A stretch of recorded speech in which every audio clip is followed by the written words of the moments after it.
양소영 변호사의 상담소. 양소영 변호사의 상담소를 찾아주신 여러분 환영합니다. 양소영입니다. 비 오는 날 혹은 비 내린 다음 날 거리를 걷다 난데없이 물세례를 받는 일이 생깁니다. 빠르게 달리는 차가 물 웅덩이를 밟으면서 보행자에게 물벼락을 뿌리는 건데요. 이렇게 옷을 버리게 됐다면 유유히 떠나가는 물벼락 차량의 뒷모습을 강하게 노려보는 것 말고 운전자로부터 실질적으로 피해 배상도 받을 수 있을까요?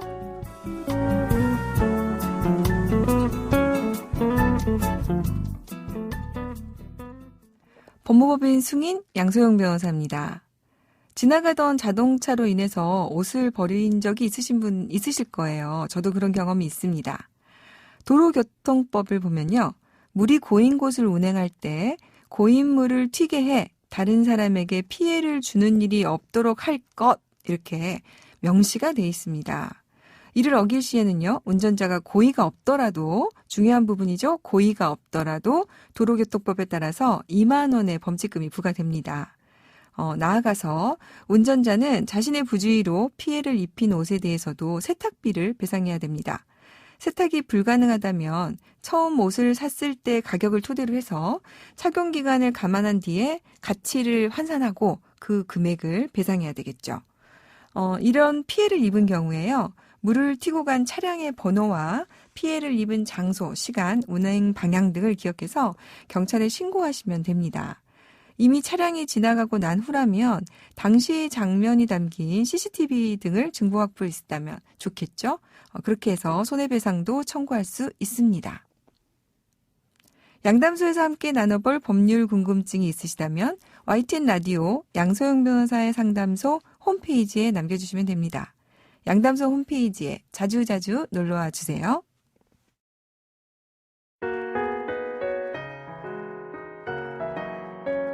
당신과 함께 걸어가겠습니다. 양소영 변호사의 상담소. 양육비 미지급 부모의 신상을 공개한 배드파더스 운영자의 항소심 재판이 곧 열리게 됩니다. 어떤 쟁점이 있을까요? 오늘 자세히 알아보도록 하겠습니다. 강효원 변호사님 나오셨습니다. 안녕하세요.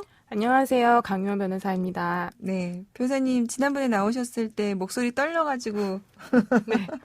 몇 번 고생하셨죠? 네. 네, 오늘은 좀 괜찮으신가요? 오늘은 좀 괜찮습니다. 네, 화이팅 하시죠. 네. 제가 버벅거리네요, 오늘은. 네. 자, 오늘 배드파더스 이 사건과 관련해서 설명을 좀 먼저 해주십시오. 네, 배드파더스 사이트는 양육비를 주지 않는 부모를 압박하기 위해서 그들의 신상을 공개하고 있는 사이트인데요. 네. 주로 자녀의 양육비를 지급하지 않는 부모의 사진과 이름, 나이, 주소, 직업 등을 제보받아서 공개하고 있습니다. 등재된 명단에는 양육자가 몇 년 동안 양육비에 관한 온갖 법 조치를 다 해도 양육비를 받지 못한 경우가 대부분입니다. 네. 그래서 이제 이런 부모들에 대해서 이제 공개를 한 사이트인데, 여기에 이제 공개된 부모가, 배드파더스 활동가를 명예훼손으로 고소를 하고 또 1심 재판이 있었죠? 예, 그렇습니다. 1심에서는 무죄가 나왔고요. 그 이유로는 이제 공익성이 인정되어서인데, 구체적으로 공익성 인정한 근거를 말씀드리면, 네. 채무자들의 이름, 주소, 사진 등 인적사항을 공개하면서 비하, 모욕, 악의적 공격하는 표현을 쓰지 않았고 네. 또 이혼 후에 양육비를 받지 못하는 문제가 국가, 사회, 일반 다수인의 주요한 관심의 대상이 되고 있다. 또 양육비 문제는 법률적, 사회적으로 중요한 의미가 있고 양육비 채무불이행은 결국 자녀의 생존권을 위협하는 행위로서 단순한 금전채무의 불이행과는 다른 특수성이 있다. 또 마지막으로 게재된 채무자들은 이혼 후 양육비를 지급하지 않음으로써 스스로 그와 같은 명예훼손적 표현의 위험을 자초한 측면이 있으므로 주요한 동기나 목적이 공공의 이익을 위한 것이므로 비방할 목적이 인정되지 않는다고 하였습니다. 지금 우리 강 변호사님이 방금 말씀해 주신 게 1심 판결문에서 무죄 이유로 이렇게 적시되어 있는 부분이죠. 네. 네. 그러니까 조금 나눠서 얘기를 해보면 일단은 양육비를 안 준 분들은 본인들이 이 위험을 자초했다. 네, 그죠? 맞습니다. 그리고 이 사이트가 이런 것들을 게재한 것은 무슨 이들을 개인적인 이유로 비방을 하거나 뭐 그런 이해관계가 있어서 그런 게 아니라 양육비를 받지 못하는 문제를 좀 이슈를 네. 공익적인 이슈를 이렇게 드러내기 위해서 된 것이다. 네. 그리고 그 사이트에 들어가 보면 그들 개개별로에 대한 명예훼손적 표현은 전혀 없더라고요. 네. 그래서 이것에 대해서 보면 이 사이트는 개인적으로 명예훼손을 할 목적으로 된 것이 아니라 이런 공익적인 목적에 대해서 한 것임을 알 수 있다는 거. 네. 이제 이 부분이 1심에서 인정이 된 것 같고요. 또 실제로 배드파더스 사이트가 만들어진 이후에 그 많은 활동들이 좀 있었잖아요. 네. 그래서 그 부분이 공익성이 인정이 됐는데 네. 어떤 것들 변화가 실제로 있었습니까? 배드파더스 사이트가 만들어진 이후에.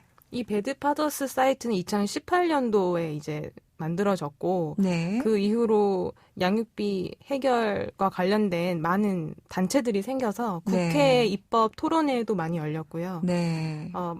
일반 대중들에게 이러한 문제점이 심각하다는 것을 알리게 되어서 네. 실제로 양육비 이행법이 꾸준히 계속 개정돼 왔습니다. 네. 그래서 이런 일반 다수인의 많은 활동과 관심이 바탕이 되었기 때문에 최근 양육비 이행법이 개정이 되면서 네. 감치 명령을 받았음에도 불구하고 양육비를 이행하지 않은 경우에 운전면허까지 정지시킬 수 있도록 개정이 되었습니다. 네. 그러니까 이런 것들을 이제 발생하게 하고 이런 변화가 있게 하게 한 것에 처음 시작점이 이 배드파더스 사이트 활동가, 이거 운영을 한 활동가들이었다. 이런 네. 점이 좀 인정받은 것 같습니다. 네. 이제 항소심이 곧 진행될 예정이죠. 예. 네. 어떤 부분이 이제 쟁점이 더 될 수 있을까요?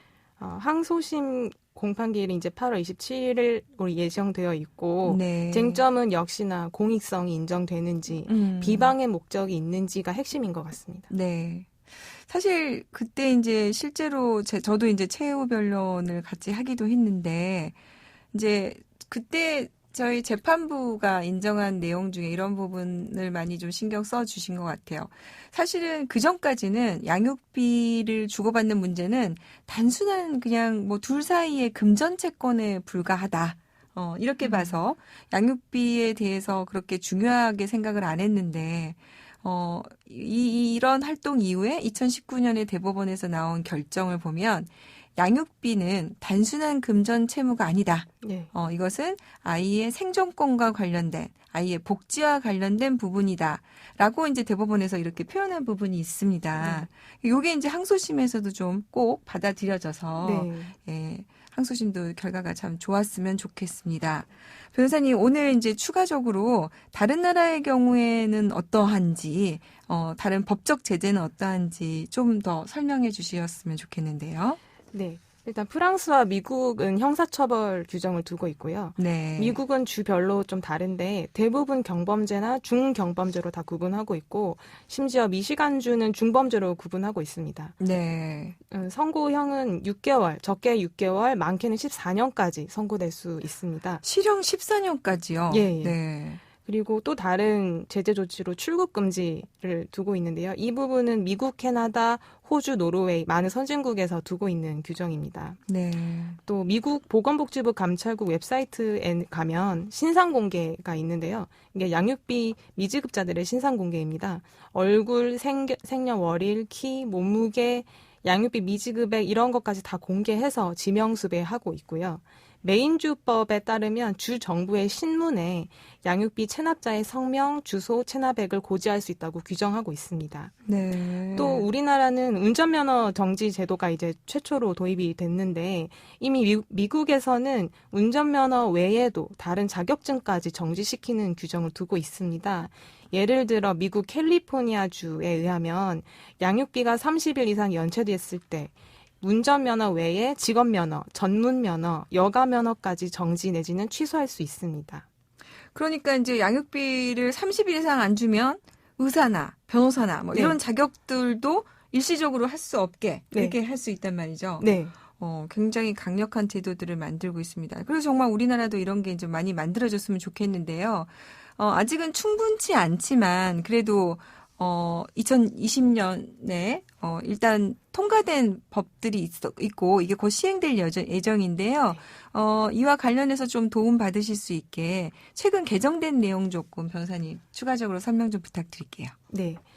우선은 한시적 양육비 긴급 지원을 받으신 분들이 있는데 만약에 이런 긴급 지원을 받으신 분들은 이제 국가가 양육비 채무자에게 그 긴급 지원 금액에 대해서 징수할 수 있다고 징수한다라고 규정을 네. 개정을 했고요. 그러니까 이제 이 제도는 그 양육비 이행관리원에다가 긴급 자금을 지원하면 일단 국가가 먼저 해서 양육비를 주는데 네. 그러면은 이 돈을 이제 원래 줘야 될 사람한테 받아야 되니까 이거를 국세 체납 처분 절차에 따라서 징수를 하겠다. 예, 좀 더 강력하게 이제 구상을 하겠다 이런 거네요. 네. 그리고 한시적 양육비 긴급 지원을 받은 경우에는 양육비 채무자의 동의 없이도 신용정보, 보험정보 등을 요청할 수 있도록 하고 있습니다. 네. 그리고 감치 결정을 받으신 분들은 감치 집행을 지원하기 위해서 현장 지원반을 구성하도록 명문화했고요.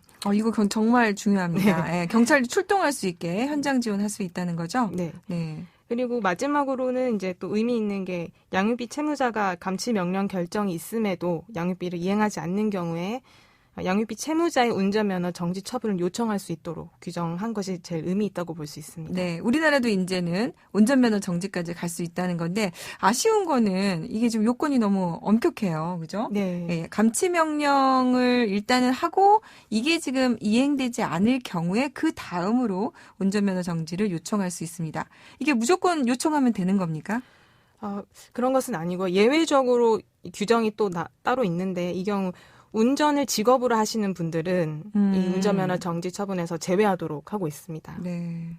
사실은 직업으로 하시는 분들을 정지하도록 해야 효과가 더 크지 않을까 싶은데요. 네. 그래도 어쨌든 이렇게 한 발이라도 더 발전이 됐으니 박수치면서 응원하고 앞으로 더 이제 이런 부분들이 좀 넓어졌으면 좋겠습니다. 최근에 지금 양육비를 주지 않는 이제 부모를 상대로 해서 우리 뉴스에도 나왔는데 아이가 고소하는 일이 있었죠. 네.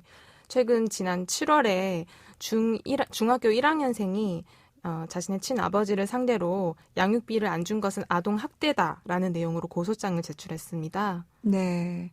어떻습니까? 강 변호사님 의견으로 이런 부분이 학대라고 인정이 될 수 있을까요? 저 같은 경우는 이 부분 학대라고 보고요. 네. 왜냐하면 부모도 일단 자녀의 친권자로서 법률상 보호 의무가 있다고 봅니다. 민법에서도 그렇게 규정하고 있고 이 부분은 친권자가 아니어도 법률상 부모라면 천부적인 친권을 가지고 있기 때문에 네. 보호 의무가 있다고. 그러니까요. 학대라는 게 뭐 꼭 몸으로 신체적인 학대뿐만 아니라 정서적 학대, 경제적 학대도 학대라고 볼 수 있으니까 이렇게 보호의 의무 있는 부모가 안 하는 것도 학대라고 볼 수 있다는 말씀이신 거죠? 네. 예. 오늘 좀 특집처럼 한번 꾸며봤습니다. 변호사님 자세한 내용 감사드리고요. 네, 조심히 돌아가세요. 네, 감사합니다. 양소영 변호사의 상담소, 양담소는 내일 또 문을 엽니다. 끝곡 퀸의 Love of My Life 들려드릴게요. 양소영이었습니다.